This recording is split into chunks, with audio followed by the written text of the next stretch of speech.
Hay sagas que marcaron nuestra vida como jugadores, pero de las que casi nadie se atreve a decir la verdad cuando ya no funcionan. Franquicias que siguen saliendo no porque tengan algo nuevo que apostar, sino porque su nombre todavía vende. Hoy no vengo a hablar de nostalgia ni de respeto al pasado. Hoy vengo a señalar varias sagas míticas y decirlo claro. Quizá lo mejor que podrían hacer es desaparecer para siempre.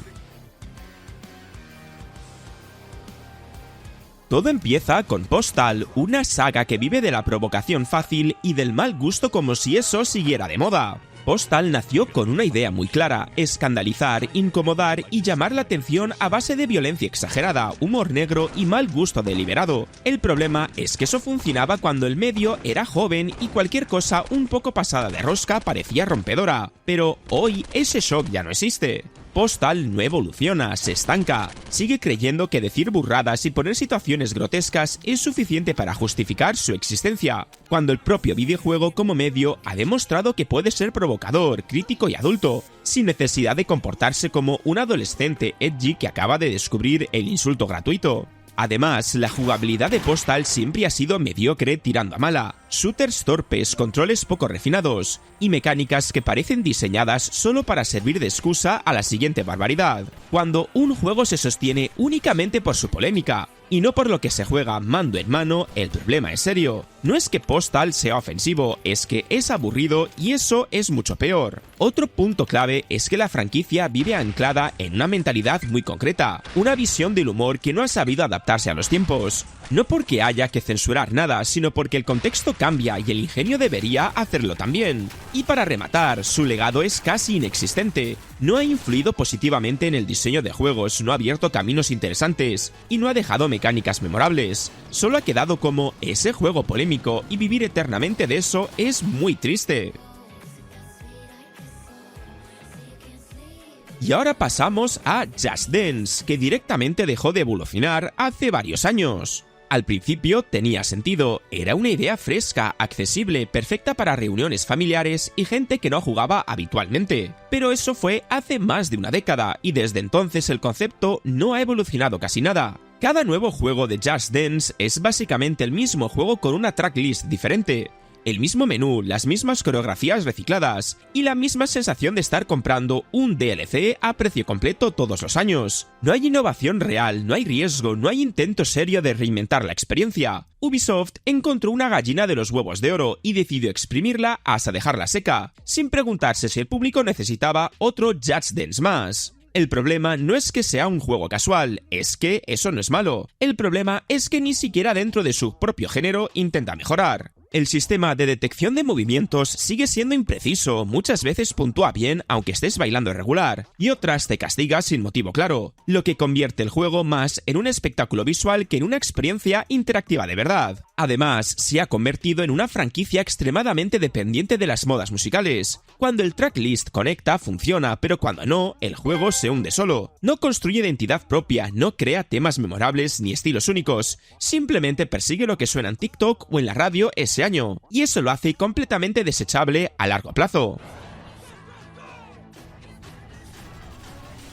De ahí saltamos a Call of Duty, una saga que pasó de marcar el género a convertirse en una máquina de retención. Hubo un tiempo en el que Call of Duty marcaba el ritmo del shooter en primera persona, campañas memorables, multijugador adictivo y una sensación de evento cada año, pero eso quedó muy atrás. Hoy Call of Duty ya no innova, repite, recicla y disfraza lo mismo de siempre con nuevos nombres y un marketing brutal. El mayor problema es la saturación. Un nuevo juego cada año, estudios rotando, ideas copiadas entre sí, y la sensación constante de que estás jugando el mismo título desde hace 10 años. Cambian las armas, el mapa y la ambientación histórica o moderna, pero el núcleo es idéntico. No hay evolución real, solo ajustes mínimos para justificar otra caja a precio completo. El multijugador, que era su gran joya, se ha convertido en un festival del caos mal equilibrado. Emparejamientos forzados, partidas diseñadas para que nunca te sientas ni muy bueno ni muy malo, y una obsesión enfermiza por el engagement que mata cualquier diversión espontánea. Ya no juegas porque te apetece, juegas porque el sistema quiere que sigas conectado. Luego está Warzone,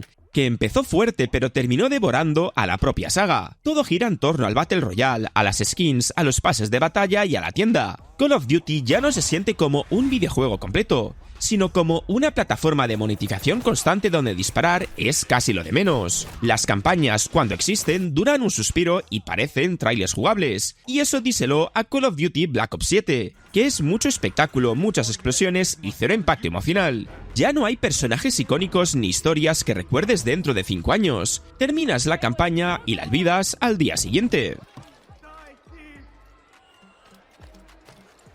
Y después aparece Assassin's Creed, una franquicia que perdió completamente su identidad.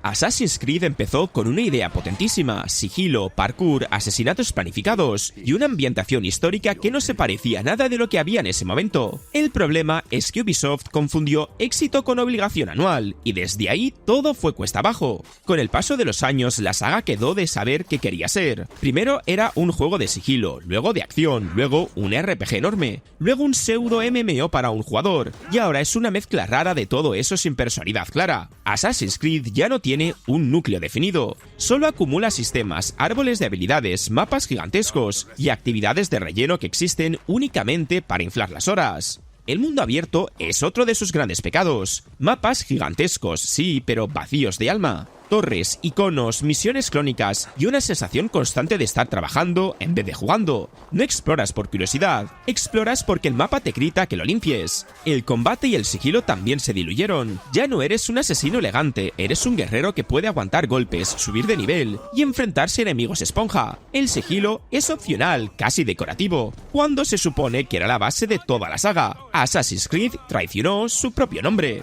La narrativa, que antes conectaba pasado y presente de forma interesante, está completamente rota. La historia ya no importa, los personajes van y vienen sin peso, y la historia general es un lío que solo entienden los fans más fieles, y ni siquiera les entusiasma ya. Y luego está el modelo de negocio: expansiones, DLCs, skins, boosters de experiencia y microtransacciones en un juego single player. Assassin's Creed ya no se diseña para ser memorable, se diseña para retenerte y monetizarte.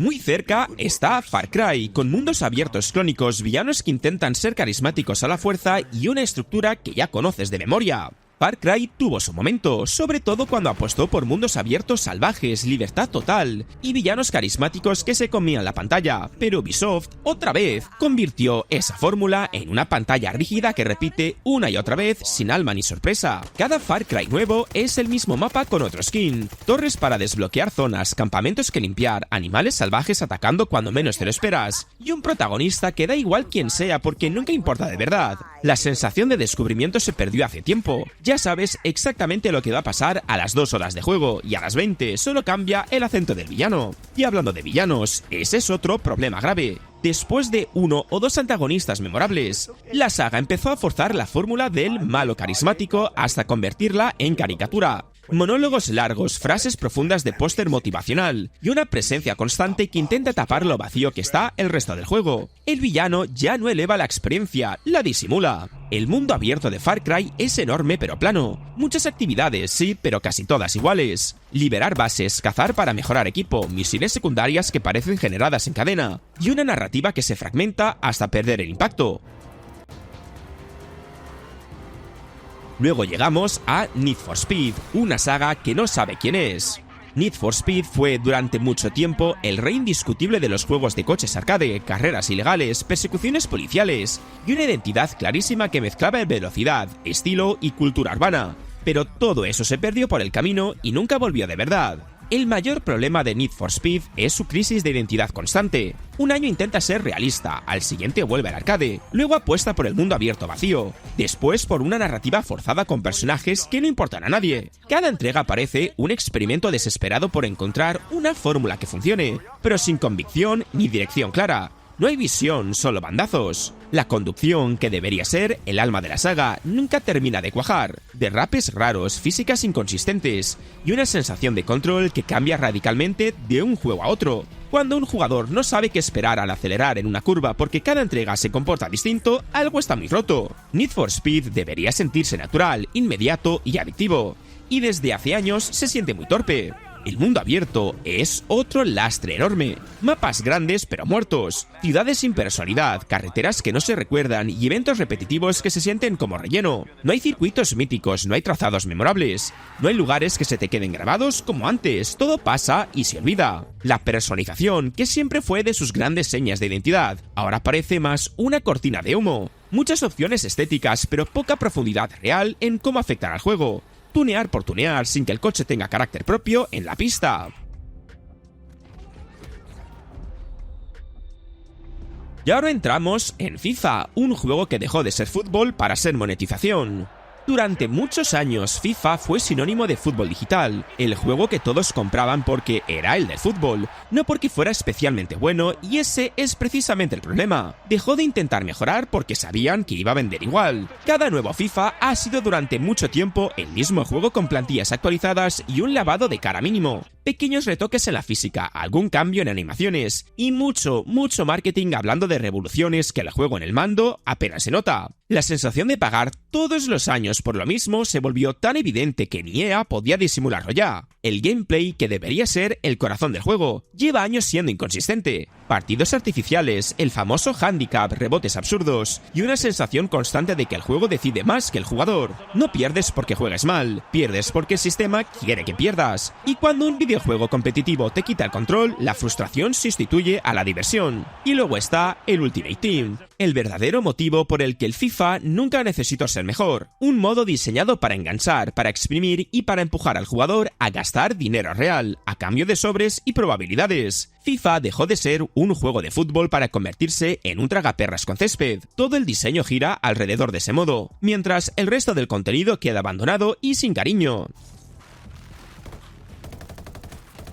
Seguimos con Tom Clancy's Ghost Recon, que abandonó por completo su esencia táctica para convertirse en un mundo abierto genérico sin tensión ni identidad militar real. Ghost Recon nació como un shooter táctico, pausado, exigente, donde pensar era más importante que disparar primero. Planificación, sigilo, castigo por errores y una sensación real de estar en una operación militar. Todo eso desapareció poco a poco hasta convertirse en otra cosa completamente distinta. El problema es que Ubisoft no supo qué hacer con la saga y decidió convertirla en un Far Cry con soldados. Mundo abierto gigante, misiones repetidas, campamentos para limpiar y un mapa lleno de iconos que gritan «¡Hazme!». La táctica se diluyó, la tensión se fue, y el juego dejó de premiar la cabeza para premiar la paciencia con el relleno. Ghost Recon pasó de ser un shooter serio a un sandbox genérico. La jugabilidad tampoco ayuda. El gameplay es correcto, sin más. Luego está la identidad. Ghost Recon ya no sabe si quiere ser realista, arcade, looter shooter o un juego cooperativo de un fin de semana. Intenta mezclar sigilo, acción, progresión tipo RPG y sistemas de botín que no encaja con la fantasía militar que vendía la saga.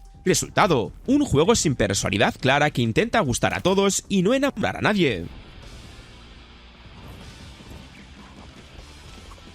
Y ya a punto de cerrar, aparece Dynasty Warriors, siempre igual, machacar botones contra enemigos que no importan, sin desafío ni evolución, una fórmula agotada hasta el extremo.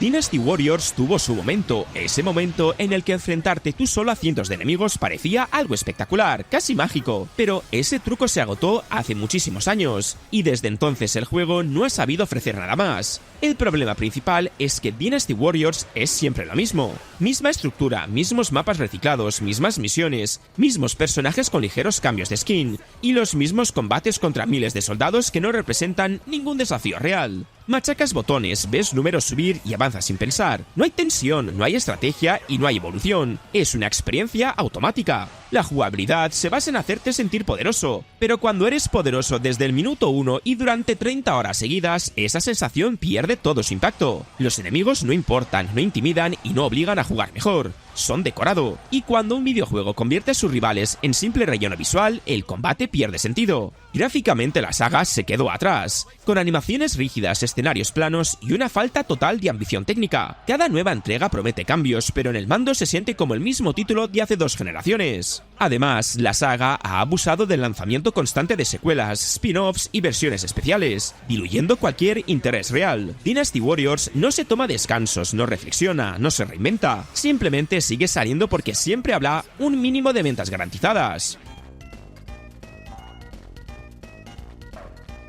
Y cerrando el vídeo está Babsy, una saga que nunca fue buena, nunca aprendió de sus errores y que solo existe como recordatorio de que no todo lo retro merece volver. Babsy nació intentando subirse al carro de las mascotas noventeras, esa época en la que si tenías un animal con actitud ya eras automáticamente el nuevo Sonic. El problema es que Babsy no tenía carisma, no tenía buenas mecánicas y tampoco tenía identidad propia. Desde el primer momento el control fue un desastre, plataformas imprecisas, físicas rarísimas y una velocidad mal entendida que chocaba directamente con niveles llenos de trampas baratas. En un plataformas fallar debería ser culpa del jugador y no del juego, y Babsy siempre hizo lo contrario. Morías porque el diseño era injusto, no porque jugaras mal, y eso mata cualquier diversión. El personaje tampoco ayudaba. Babsy era cargante, hablaba demasiado, intenta ser gracioso y acaba siendo irritante. No es un icono, es un ruido constante. Mientras otras mascotas conectaban con el jugador, Babsy parecía empeñado en que lo odiases a los 10 minutos. Y lo más grave es que la saga nunca aprendió de sus errores. Cada intento de resurrección repite los mismos fallos de siempre, controles pobres, diseño anticuado y una nostalgia malentendida que cree que volver al pasado es excusa para no mejorar nada. Babsy no envejeció mal, nació mal y eso es una diferencia importante. Y hasta aquí este vídeo de hoy. Sé que a muchos les va a escocer porque todos tenemos sagas a las que les tenemos cariño, pero querer una franquicia no significa defenderla haga lo que haga. A veces lo más sano para el videojuego es dejar ir, cerrar una etapa y permitir que aparezcan ideas nuevas en lugar de repetir las mismas fórmulas hasta el infinito. Y ahora te toca a ti. ¿Qué saga crees que debería desaparecer para siempre? ¿Y cuál salvarías aunque esté completamente agotada? Te leo en comentarios. Y ya sabes, si te ha gustado el vídeo, dale al like, al hype y suscríbete si no lo estabas. Dicho esto, nos vemos en el próximo vídeo.